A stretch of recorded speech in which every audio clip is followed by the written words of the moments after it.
Hey classes, it's Mr. Hayes with our last video of the week.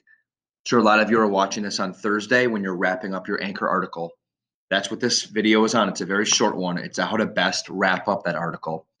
Unlike some previous writing assignments this year in ELA, like our 5-paragraph CQA or other argument essays, in those cases, we've had conclusion paragraphs where we've restated our main points, left the reader with something to think about, et cetera, et cetera. We don't really have to do that here.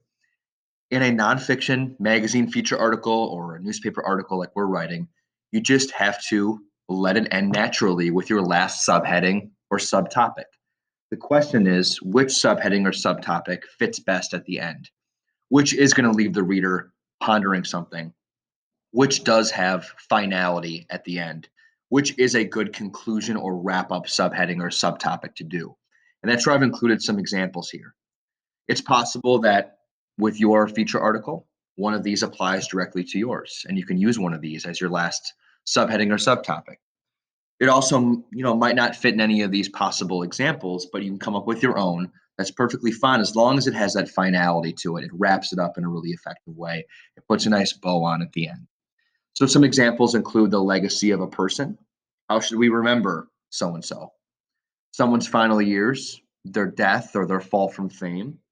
All those are good for the end of like a chronological text structure.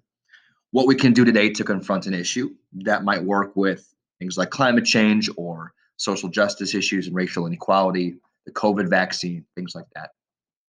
What we should learn about an event. It's a historical event, scientific event, something that happened over the course of time that was significant. What can we learn about what you've been writing about, your previous, parts of your anchor article, your previous subheadings, your previous subtopics, all the way up to your delayed lead? What can we now learn? What can we take away in 2021 about that event? Why is it important? Why is it significant? So all these are possibilities, but again, you might find one that fits best for you. If you'd like to double check with me whether your last subheading and your last paragraph is effective, don't hesitate to ask.